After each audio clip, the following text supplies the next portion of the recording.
Welcome to the latest episode of the Tiger Highline Online. I'm Emily Peck. And I'm Christina Brammer. We hope you enjoy this episode.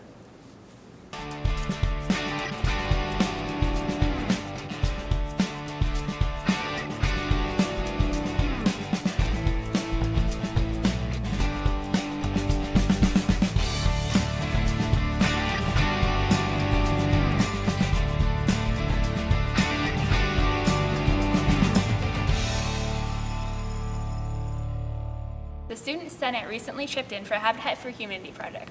Richie Korneisel and Ahmed Shihada have the details. On Friday, April 12th, senior leadership went with Habitat for Humanity to volunteer in Waterloo. Cedar Falls students volunteered at 2 locations where they helped refinish and build new houses. Students and supervisors share their thoughts and experiences about the project.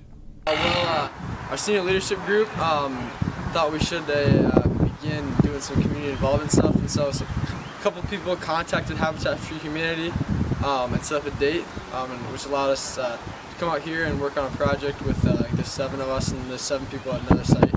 So just taking a day off to give back to the community. We have volunteers just about every day, and every Saturday we always have 2 groups. Saturday's a big day for us. But it's groups like this that what Habitat's founded on. It's what makes it go around. That's how we can build affordable houses. We're not paying for the labor. We have volunteers coming for us. So what exactly is Habitat for Humanity? Habitat for Humanity is a nonprofit organization that works worldwide. They use volunteers to make efficient and affordable housing. The students explain how they helped around the houses. Today we started by loading dumpsters. That was really fun. But now we're working on putting trim around the garage and cutting boards to fit the trim around the garage. My group right now is doing a demolition project on a little shed, which is fun. But there's groups inside that are working just like sweeping stuff up, cleaning it out, and there's groups that are mudding the basement. In a little bit we're going to hang drywall. Cedar Falls High School was very fortunate to have the opportunity to give back to the community. This is Richie Korneisel and Ahmed Shihada reporting for the Cedar Falls Tiger Highline Online. Next year, PE students have another option for staying fit, cross-training. Hunter Heiselman and Alex Larson have the story. Cross-training is basically going to be like next level extreme fitness or FAIL's extreme body shaping. So it's going to be a really intense workout for those kids that want to get an intense workout in at school so they don't have to do it after school. It's going to be a lot of agility ladders, squats, burpees, cardio lifting, cardio kickboxing, basically a whole smorgasbord of stuff. As interesting as it may seem, the class is not for everyone. The kids that definitely want to get a good workout in at school. So the kids who don't mind coming to school or class sweating, who want to be really intense, want to get their heart rate up, want to burn a lot of calories, want to kind of see some results as far as losing weight or building strength. I took CrossFit training class because I figured, well, being in soccer, you don't really get much practice or lifting in during the school year until spring comes. And with this, it's going to give you that conditioning and everything you'll need throughout the whole school year, so you'll stay up to date on what you need for any sport you're in. So. I decided to take CrossFit next year because I think it'll help me better with soccer, so then I don't have to do the homeless program after school. So yeah, make me fit. This has been Alec Larson and Hunter Heiselman reporting for the Tiger Highline. The Jazz Band just returned from their state competition. Malcolm Musini, Austin Anderson, and Andrea Leisinger have the results. The Cedar Falls High School Jazz Band took part in the 2013 Iowa High School Jazz Championships in Des Moines, Iowa on April 18th. We got 8th out of 15 in the 4A band category. I would say we did pretty well. We performed our best, and I'm happy. We're always highly scored, and judges commented that we had the best ensemble that they've heard all day. So that's always something that's really positive and gives us something that we can work on in the future. Really, really proud of the guys. We ended up in 8th place overall, which is really great. So anytime you can finish in the top 8, it's a trophy class. With the year winding down, it's time to look towards next year for some and towards a different future for others. Well, since Bennett's a senior, that means I'm going to have to take on the responsibility to have solid tempos and tasteful playing.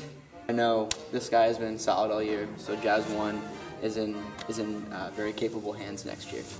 There's a little pressure, but I'm not worried at all because Jazz Jazz is really fun to me, and I love playing, and I love playing with the band, and I have little worries for the future. I'm actually going to be attending Iowa State University next year. I'm going to be studying journalism and mass communication, but on the side, I started talking to their jazz director, Dr. Bovenet, and Mr. Giles. And so I'm going to try and go up there this weekend and audition for him a little bit. Hopefully, I'll be in Jazz 1 or Jazz 2 at Iowa State, so I'm excited for that. This has been Austin, Andrea, and Malcolm reporting for the Tiger Highline Online. Michaela Brick and Leah Hall have this story on a concert recently hosted at CFHS. Monday, April 15th, all city choir came to CF. Grades 5 through 12 were all represented, and they all got to do their own songs and work together on a few of them.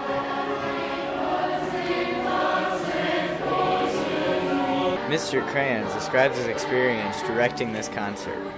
I think it was a great evening of music. The kids performed absolutely fantastically defensively. Carson Morrissey, choir student, talks about the concert and how it went. It went really, really, really well. The whole thing with everyone standing at the end during Battle Hymn was really cool. The choir sounded great. It went awesome.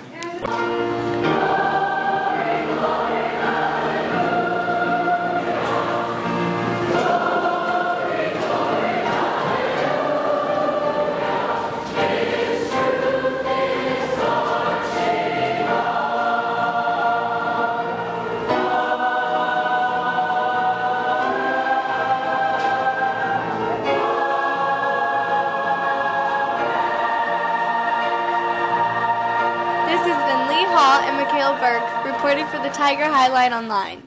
FCS teacher Gayle Bruene has her students whipping up some tasty dishes, as Ahmed Shihada and Richie Korneisel discover in this story.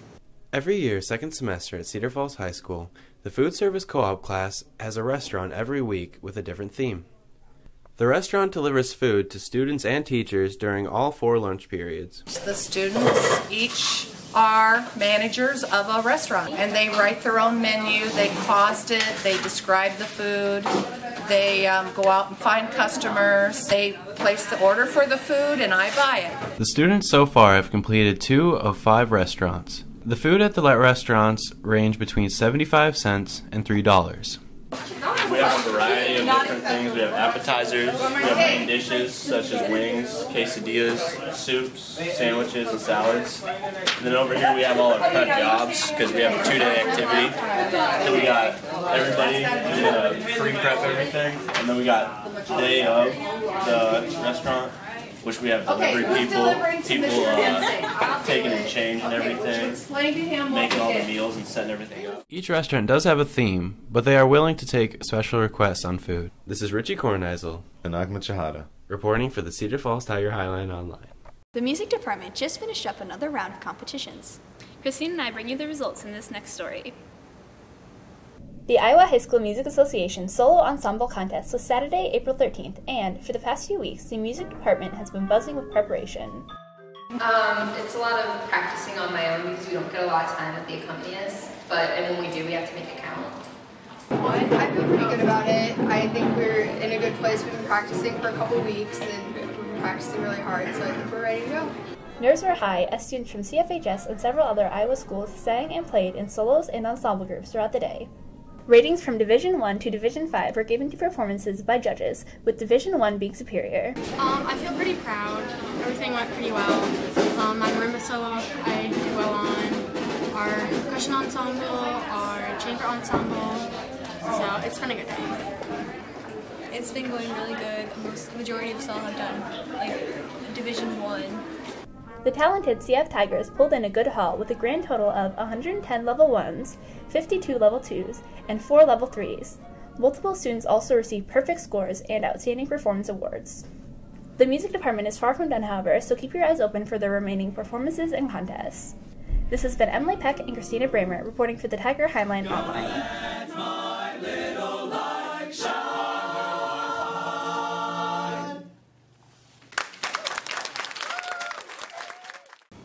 Alyssa Vong has a story on how CFHS staff is prepared for medical emergencies.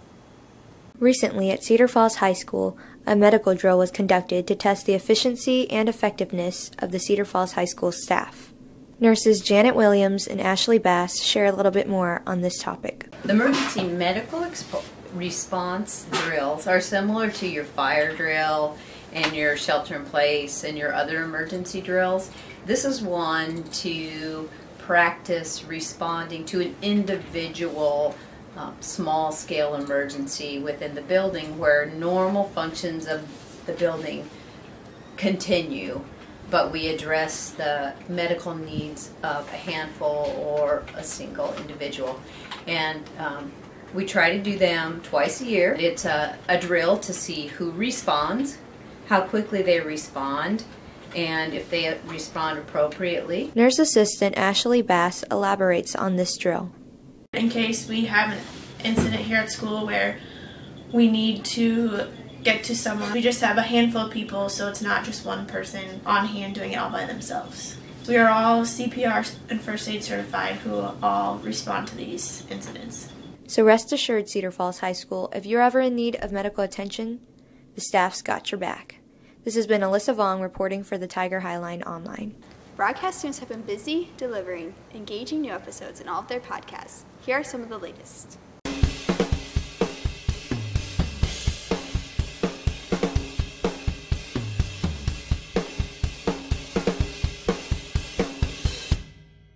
Hey everybody, welcome back to Keeping the Beat. I'm your host, Bennett Ford. As you can see with me today, I have a special guest. This is Mike Coates. I'm just saying it's fine by me if you never leave, and we can lay like this forever. It's fine by me. Mike is from Nashville, Tennessee. Mike is a musician, singer, songwriter, and on top of that, he's a producer as well. I'm also a human being. Mike's also a human being. I've gotten to know Mike the past 2 years through playing with him in live events. Coming up, we have another gig we're playing. Mike can also freestyle rap like you've never heard. Go check it out, Mike Coates on YouTube. What he means is you've never heard me do it before. Yeah. But Mike is an incredible musician and incredible producer.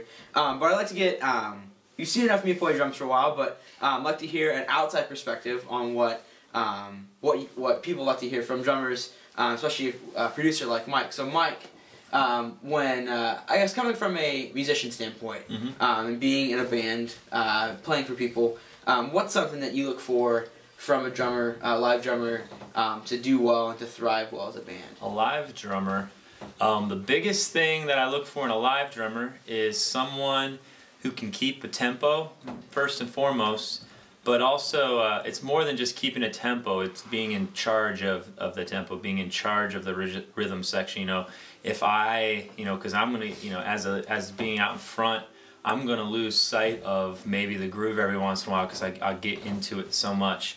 And, that's possible because I'm not perfect. So in that situation, I want a drummer who's just like owning that tempo and owning that groove and in charge of that groove, like they own it. So that's the biggest thing. And then also you want somebody who has just a good feel, because it's not about being perfect. It's just about making letting people feel that groove more than just being a drum machine. So yeah, that would be what I'm looking for in a live drummer. Now, when you're now a lot of the stuff you do as a producer, a lot of it is tracking with GarageBand and other programs like that. Logic, yeah. Yep, Logic and stuff like that. So and a lot of that is kind of sampled. Sampled kind of means that it's pre-recorded and very drum machine like. But even when you're taking it from track to live or live to tracking it out, what's something you look for from a drummer from kind of that perspective? Like in the recording process? Yeah. Well, one thing with recording, a lot of the times, pop music today is a lot of programmed drums. Like he was saying, you take pre-recorded sounds and you put them in yourself, and it is very drum machine like. And for a lot of the music I'm doing, I like to do hip hop, but I like to do jazz, like infused hip hop, I guess. So I don't want it to be 100% perfect. I want it to be swung a little bit, So I don't know. I think for me, I want to focus on the music, and I want to focus on the lyrics and on the melody and stuff like that. So I like to find a drummer who has his own ideas, but can stick with my vision. And so if I program drums, you know, and they're kind of boring, at least the groove there is kind of what I want. So I want to find somebody who can take the groove that I give them and then, you know, make it better, because I'm not a drummer. So perfect. Yeah. So let's do an excerpt for. Yeah, sure. Which one do you want to do? Well, I figure. Well, we could do one of my own. We could do the new one I'm working on. Okay, sounds good. Cool. And all I really want today is to be better than yesterday. You're not giving up on me. You're not giving up on me. And all I really want to do is fall more in love with you, yeah. You're not giving up on me. You're not giving up on me.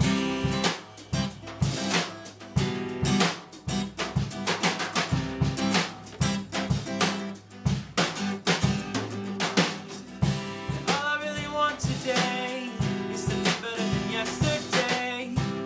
You're not giving up on me. You're not giving up on me. And all I really want to do is fall more in love with you, yeah.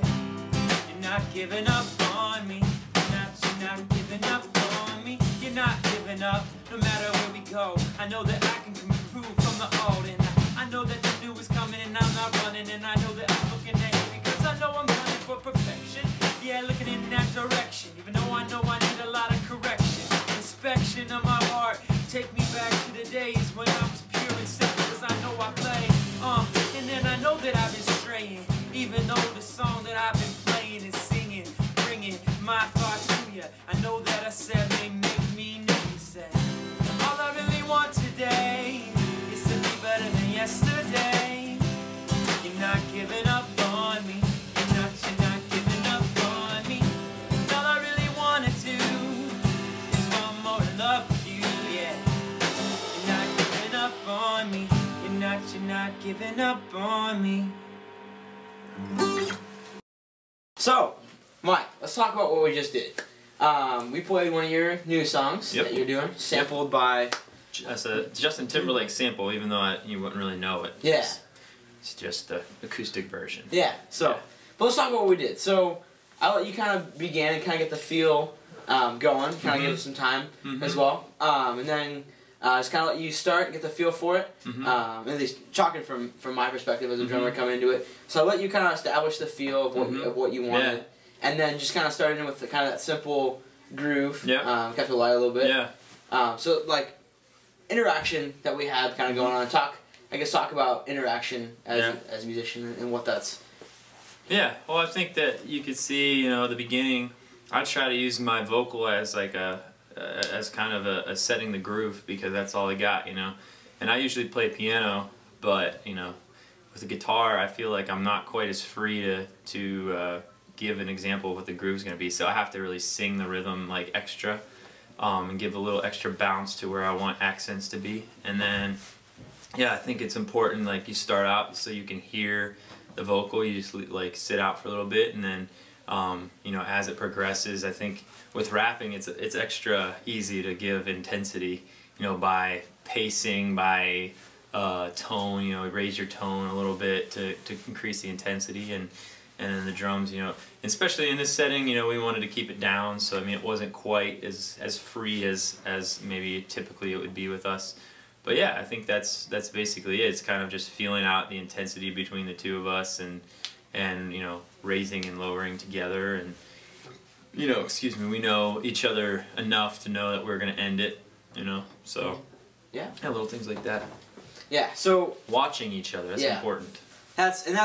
And playing, like I talked about earlier, when you establish relationships with musicians and you get to know them, you can kind of you can play off each other like we did a lot of the time, and that. So kind of, I guess one thing we could say is knowing each other, knowing the musicians you're playing with. Yeah. And you walk in, is really good for establishing feel, and then watching, obviously, and then like you said, establishing the groove, like the what you're going for, the kind of the genre or the feel you're going for is really important as well.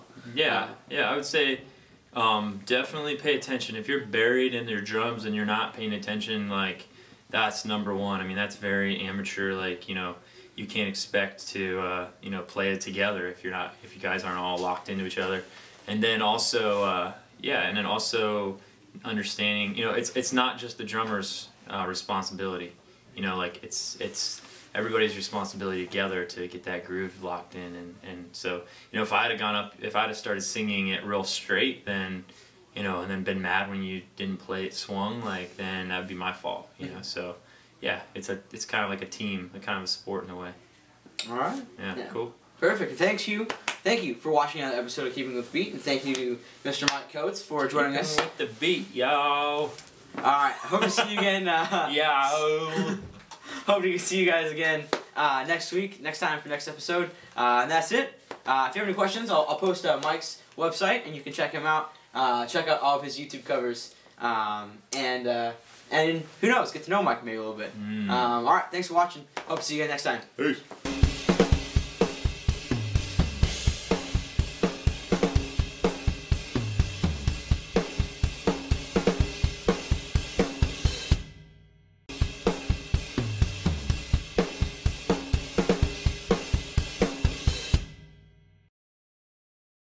That's pretty good. Yeah. Now we just talk about it a little bit. Yeah, that's cool. Dude, I had this exact same Winnie the Pooh. Yeah?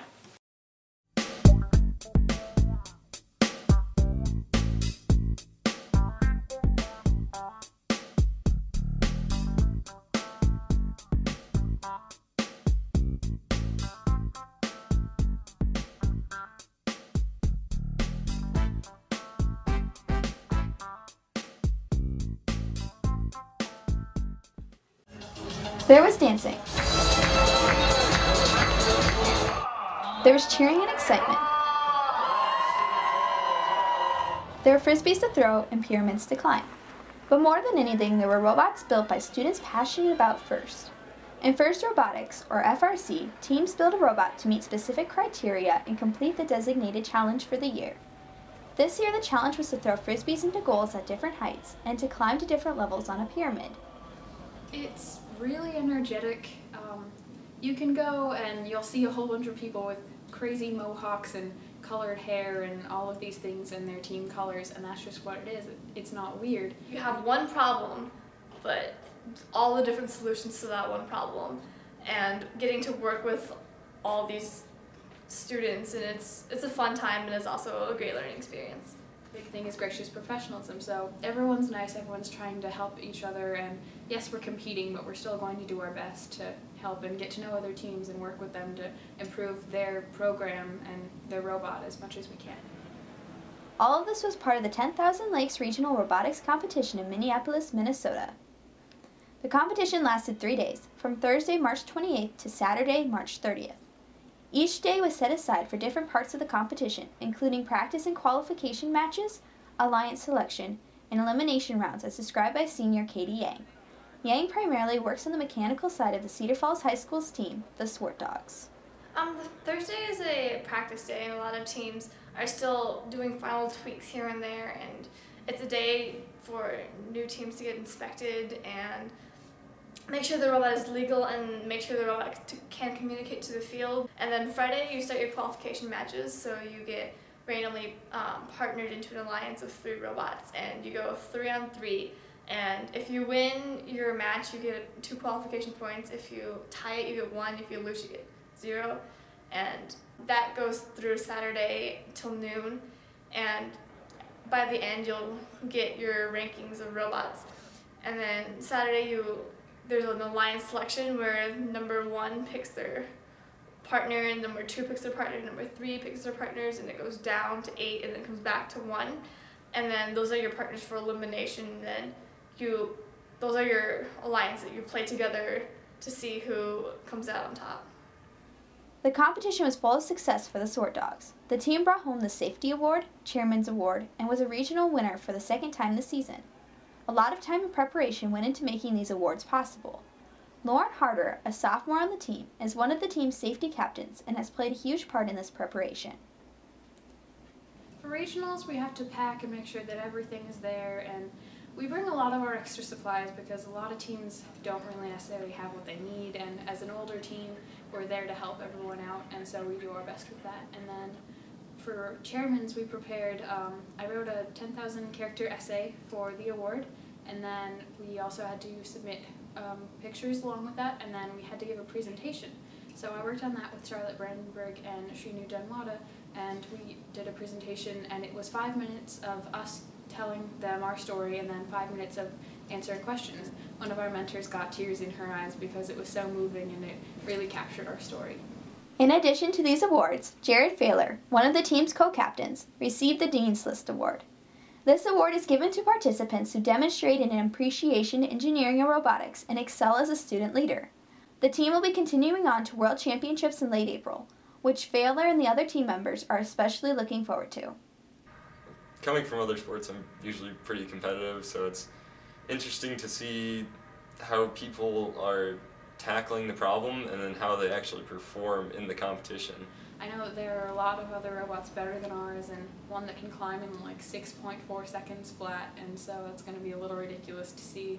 I'm looking forward to seeing their process and getting to talk to them about what they do differently compared to us, and so that we can improve and then we can pass that on to the other teams that we mentor. Just kind of an added bonus to the regionals, and I think we have all the bugs worked out with the robot. We haven't been breaking things anymore, so it should be good. No matter how championships go, the team is already very happy with the season and the learning that has come with it. It's been a great season.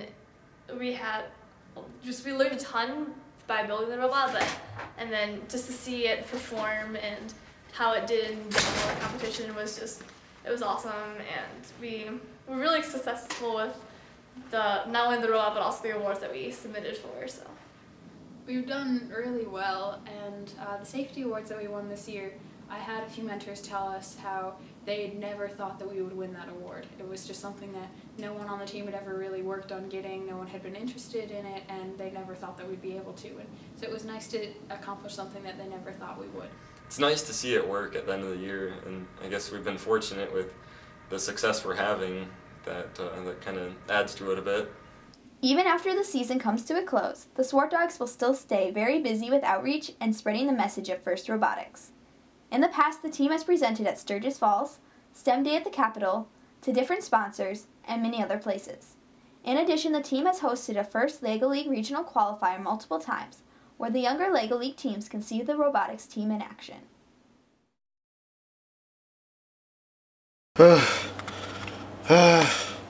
I feel so sick.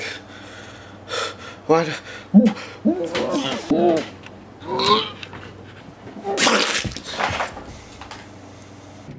I got a number. How do you like them apples? That's funny.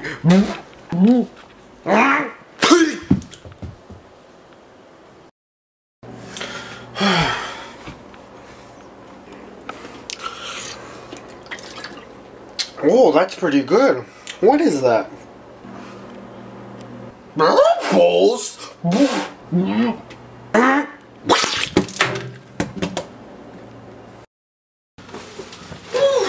It's time to cook something good.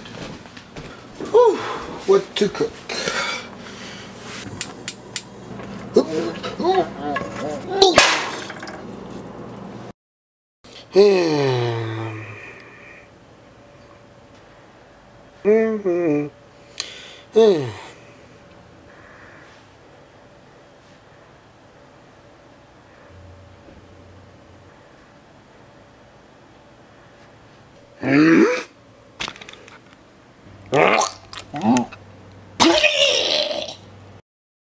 Okay, I think it stopped. Yeah, okay.